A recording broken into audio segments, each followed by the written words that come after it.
Kaya nga nagtataka ako doon sa iba eh, nagpabinyag. Bininyagan yung bata 3 buwan. Yo te bautizo en el nombre del Padre, del Verbo, y del Espíritu Santo. Sabi nung sakristan, Amen. Ano ibig sabihin? Sino sumang-ayon? Yung sakristan. Sino tumanggap? Yung sakristan. Kaya ang nabautismuhan, hindi yung bata. Yung bata, wah! Wah! Kaya yung sakristan, sobra-sobra nabinyag nun. Mali na sa Biblia. Dahil kung 100 beses nagbinyag yung pari sa isang araw, 100 beses siyang umamin, 100 beses siyang nabinyagan. Now I see a POV. Open my eyes to your reality. Take me where I'm meant to be. Show me life like everybody dancing. Dito sa Factbusters! Kaya bago muna natin simulan ang ating episode ngayon, iniimbitahan kita na isubscribe itong ating bagong YouTube channel, Factbusters PH, dahil yung lumang channel natin ay nahack po mga kapatid. Kawawa naman tayo, no? Pero pati rin sana ang isa pa nating YouTube channel, Takasuri PH, paki-subscribe din yan mga kababayan. Ako naman, sige.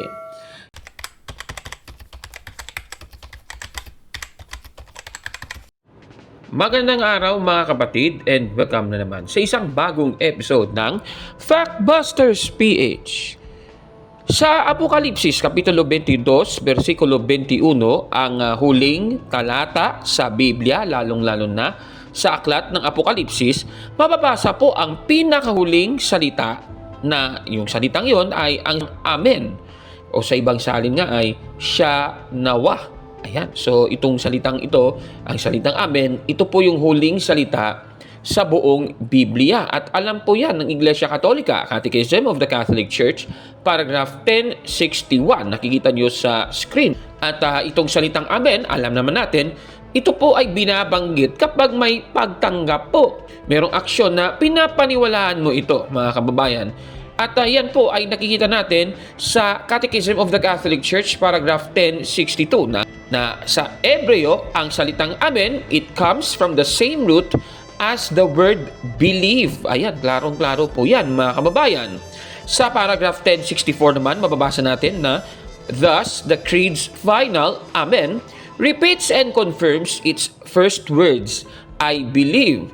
To believe is to say Amen to God's words, promises, and commandments. So maliwanag, tinatanggap po ang salita ng Diyos pati ang kaniyang mga pangako at mga utos, mga kababayan.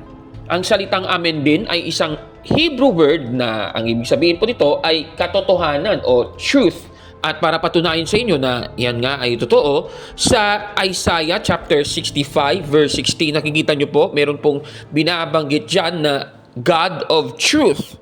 Focus tayo sa phrase na of truth. Sa Hebreo, yan po ay Amen. Nakikita nyo po sa screen.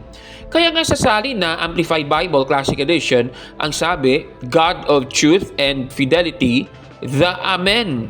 So yung God of truth, yan po yung the Amen. Ayan, napakaliwanag. At yan po ay mababasa din sa ating katisismo. So aral talaga natin yan. At yan po ay biblical, mga kababayan. Isa pang dapat nating malaman tungkol sa salitang Amen ay ito po ay isang Greek word, mga kapatid. Halimbawa sa Matthew chapter 6 verse 2, sabi dito, verily I say unto you, they have their reward. Ang salitang verily sa King James Version at ang salitang truly sa New International Version, sa Grego, yan po ay Amen. Ayan, napakaliwanag. Kaya nga sa salin na New American Bible Revised Edition, ang sabi, Amen, I say to you, they have received their reward. So, Amen po. Yan po kasi sa Greek eh. At yan, base sa Catechism of the Catholic Church, paragraph 1063, our Lord often used the word Amen, sometimes repeated, to emphasize the trustworthiness of His teaching, His authority, founded on God's truth. Ayan, so maliwanag po ang sabi ng ating katisismo. At ang isa pang matinding katotohanan tungkol sa salitang Amen, alam niyo po ba mga kapatid na si Kristo mismo ay ang Amen? At yan po ay ang ating mababasa sa Apokalipsis, Kapitulo 3, versikulo 14. Ganito po ang ating mababasa. Isulat mo sa anghel ng iglesia sa Laodicea. Ito ang sinasabi niya na ang pangalan ay Amen, ang tapat at tunay na saksi, at siyang pinagmulan ng lahat ng nilalang ng Diyos. Sa nabasa natin, yung Amen, siya po yung pinagmulan ng lahat ng nilalang ng Diyos. At alam naman natin kung sino yung Amen na ito. Juan 1:3, na nilikha po ni Kristo ang lahat ng bagay sa pamamagitan niya. Napakaliwanag po. Kaya tama po, si Kristo ang Amen. Katunayan sa ika 2 Korinto 1:20, ganun din po ang pinapalitaw, mga kababayan. At yan pong aral ng Iglesia Katolika na ang ating Panginoong Jesucristo ay siyang Amen mismo, mga kapatid. At ika nga ng Catechism of the Catholic Church, paragraph 1064, ang sabi, Jesus Christ Himself is the Amen.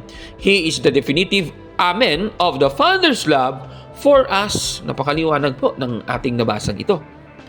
Pero para sa ating episode ngayon, tatalakayin naman natin ang pahayag ni Eli Soriano, ang namayapang si Eli Soriano, noon laban sa Iglesia Katolika patungkol sa salitang Amen. Ito, yung pangungutya ni Eli Soriano, panoorin nyo mga kapatid. Kaya nga nagtataka ako doon sa iba, nagpabinyag. Bininyagan yung bata 3 buwan. Yo te bautizo en el nombre del Padre, del Verbo, y del Espíritu Santo. Sabi nung sakristan, Amen. Ano ibig sabihin? Sino sumang-ayon? Yung sakristan. Sino tumanggap? Yung sakristan. Kaya ang nabautismuhan, hindi yung bata. Yung bata, wah! Wah! Yung sakristan, amen, tinatanggap ko ang ibig sabihin. Pinagtitiwalaan ko, tinatanggap ko. Ha? Inaasahan kong tatanggapin. Siya nawa, yung amen, yung nakahulugan. Sino tumanggap? Yung sakristan. Kaya yung sakristan, sobra-sobra nabinyag nun. Mali na sa Biblia. Dahil kung 100 beses nagbinyag yung pari sa isang araw, 100 beses siyang umamin, 100 beses siyang nabinyagan. Sa Biblia, isa lang ang binyag. Yung bata naman, kawawa naman, hindi naman nabinyagan dahil hindi makasagot ng amin eh. Ang sinasagot Yoko! Yoko! Wow! Ayaw. Kaya, alam nyo, yung paggamit lang ng amin, marami na. Nako, grabe naman itong si Eli Soriano, mga kababayan. Ayon sa kanya, sumasagot daw ng amen ang mga sakristan at mga nasa binyag pagkatapos binyagan ng pari ang sanggol. Tanong, totoo ba ang kaniyang pahayag na ito? Sige, susuriin nga natin, mga kapatid. Sa binyag o bautismo sa Iglesia Katolika, kapag magsasabi ang pari na I baptize you in the name of the Father and of the Son and of the Holy Spirit, ano ba ang sagot ng mga nakapaligid sa pari at sa sanggol, mga kababayan? Ang sagot, hindi po nagsasalita ng amen ang mga nakapaligid sa pari at sa sanggol. At yan po ay makikita natin sa Decree of the Congregation of Rights na nasa paragraph 3014, na isinulat po yan noon pang June 9, 1853, mga kababayan. Nakikita nyo sa screen.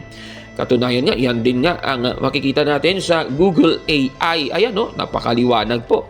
At yung rason, ano po ba ang rason? Ito, ganito ang sabi. The baptismal formula, I baptize you in the name of the Father and of the Son and of the Holy Spirit, is a declarative sacramental act, not a prayer. The priest or deacon is acting in persona Christi to perform the sacrament, not requesting an affirmation or response. Napakaliwanag. Hindi kailangan ng response kung sasabihin ng pari, I baptize you in the name of the Father and of the Son and of the Holy Spirit. Mga kababayan, kasi kapag binanggit yung form or your formula sa baptism, hindi na po binibigyan yan ng response, mga kababayan. Klarong-klaro po yan. Ibig sabihin, kapag magsasabi ang pari na I baptize you in the name of the Father and of the Son and of the Holy Spirit, walang sagot na binabanggit ang mga sakristan, mga kababayan. Pati nga ang mga ninong at ninang, pati nga yung magulang ng sanggol, mga kababayan. Katunayan, tignan mo nga sa rite ng baptism sa mga sanggol. Nakikita nyo sa screen, Yan yung example. Wala talagang amen na nakalagay, Grabe naman yan. Kaya mali po ang mga pahayag ni Eli Soriano tungkol sa mga nangyayari sa Sacrament of Baptism sa Iglesia Katolika, mga kababayan. Kaya itong paninira ni Eli Soriano. Kaya nga nagtataka ako doon sa iba, nagpabinyag. Bininyagan yung bata 3 buwan. Yo te bautizo en el nombre del Padre, del Verbo, y del Espíritu Santo. Sabi nung sakristan, Amen. Ano ibig sabihin? Sino sumang-ayon? Yung sakristan. Sino tumanggap? Yung sakristan. Kaya ang nabautismuhan, hindi yung bata. Yung bata, wah! Wah! Kaya yung sakristan, sobra-sobra nabinyag nun. Mali na sa Biblia. Dahil kung 100 beses nagbinyag yung pari sa isang araw, 100 beses siyang umamin, 100 beses siyang nabinyagan. Ang masasabi ni Cabornok, busted! Yan! Mali! Mali po yan, ano? Fake news yan, mga kababayan. Ano po ang masasabi ninyo sa ating episode ngayon? Comment down below, mga kapatid. At kung like mo ang video nito, paki-smash ng like button at mag-subscribe sa ating YouTube channel, Factbusters PH kaya. Huwag maniwala sa sabi-sabi. I-check mo na kung fact nga talaga. Hanggang sa susunod na episode, ako po si Cabornok. At ito ang Factbusters!